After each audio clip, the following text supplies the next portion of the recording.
अजरा को तेरे घर भेजने का मशवरा भी बेटा मेरा ही था। तेरे हक में कितना बेहतर हुआ ना। बस वो अजरा कुछ अच्छा नहीं हुआ।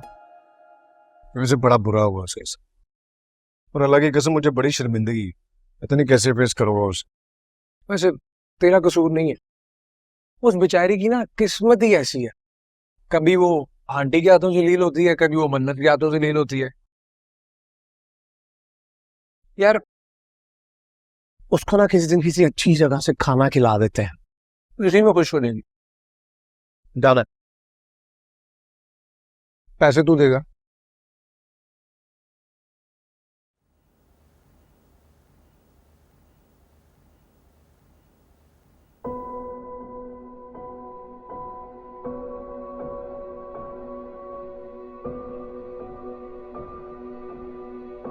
नहीं उठा रही? भैया पहले उठा नहीं रही थी, अब तो फोन ही स्विच्ड ऑफ है। वो दफ्तर में मिलाओ उसका नंबर। भैया 3 दफा कॉल कर चुकी हूँ, अब तो दफ्तर का टाइम भी खत्म हो चुका है। मैं आदिल को कॉल करती हूँ, उसे कहती हूँ फौरन आए, वो इधर उधर से पता करता है। सबिया, आदिल को बिला वजह परेशान मत करो। वो हैदराबाद से ड्राइव करके आ रहा है, ऐसे तेज गाड़ी चलाएगा। मैं वो अब्बासी को करता हूँ फोन, वो देख लेगा कुछ। हाँ, ये ठीक है। हाँ। या अल्लाह तेरा शुक्र है।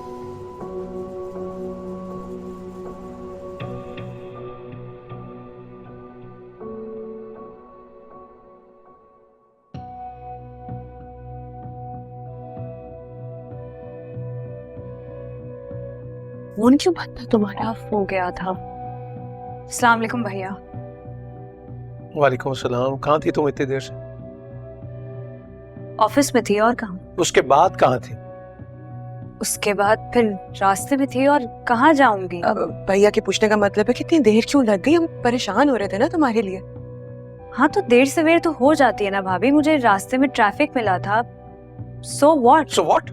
कल से जॉब पर नहीं जाओगी तुम? लेकिन क्यों?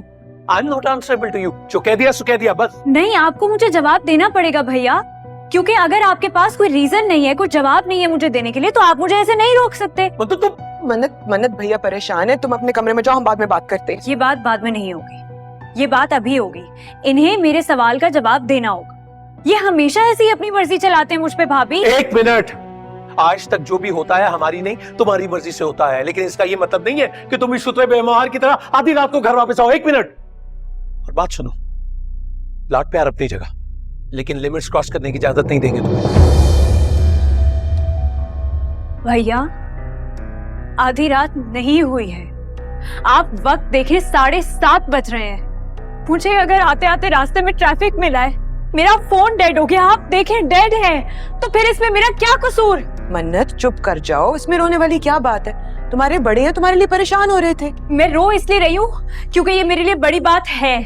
ये मुझ पर शक कर रहे हैं। मन्नत, अगर आपको मेरा बाहर जाना इतना बुरा लगता है ना, तो भैया आप एक काम करें, आप मुझे कमरे में बंद कर दें, मैं वहीं से बाहर नहीं आऊंगी। मन्नत ये क्या तरीका बड़ों से बात करने का? ऐसे बड़ों से ऐसे ही बात की जाती है भाभी। मेरा दम घुटता है इस घर में। I feel caged. भैया आप रिलैक्स है। मन्नत प्लीज अपने कमरे में जाओ, प्लीज अपने कमरे में अरे वो हमारा लिहाज नहीं करी, तुम्हारी क्या सुनेगी वो? भैया प्लीज आप। मैंने तुमसे कहा था ये जॉब ठीक नहीं है इसके लिए। मैं बात अरे तुमने देखा किससे बात कर रही है मुझसे? जी मैंने देखा, मैं संभाल लूंगी, प्लीज आप रिलैक्स। आपकी तबीयत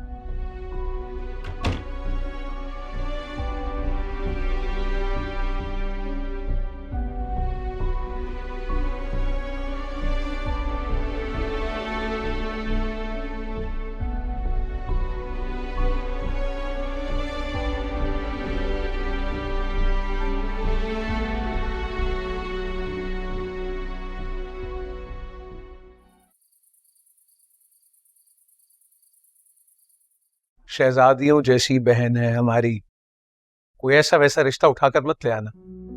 फीस की फिक्र मत करो, बस लड़का माकूल होना चाहिए। इंतजार नहीं करवाना। और हाँ ठीक है, खुदा हाफिज।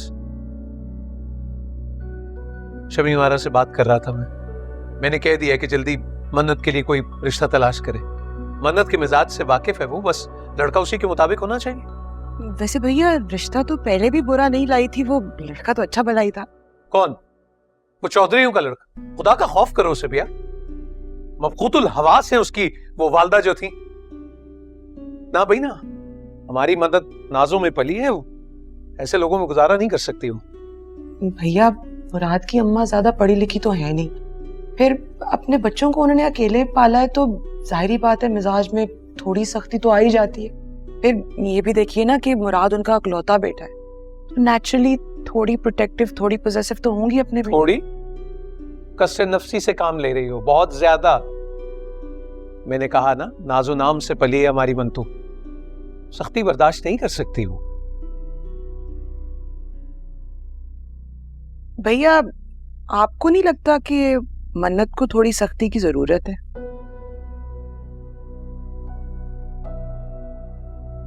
क्या क्या कहना चाह रही हो, क्या मतलब है तुम्हारा? लेकिन भैया माइंड ना कीजिएगा, लेकिन आप भाइयों के लाड प्यार ने ना मन्नत को बहुत ही जिद्दी बना दी। ना आप लोगों की कोई रोक टोक है ना कोई सख्ती है, जाहिर है फिर वो सवाल जवाब से चिढ़ती है।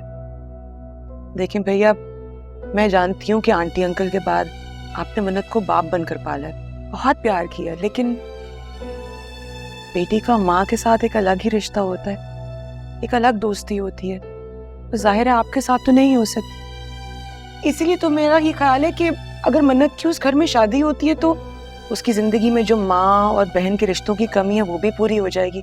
क्यों आदर? सबिया, मुझे लगता है भैया चाहते हैं कि मन्नत की शादी किसी ऐसे लड़के से हो जो जॉइंट फैमिली का हिस्सा ना हो, अकेला हो, दब के रहे मन्नत से और ज्यादा रोक टोक ना करे उस पे। ऐसा ही है ना भैया? तो यही तो समझाने की कोशिश कर रही हूँ आप लोगों को।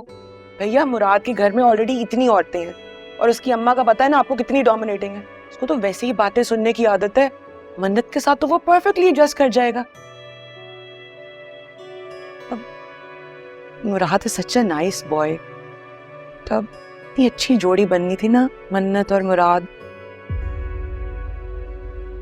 पता नहीं मन्नत को पसंद क्यों नहीं आया, भगा दिया बेचारे को।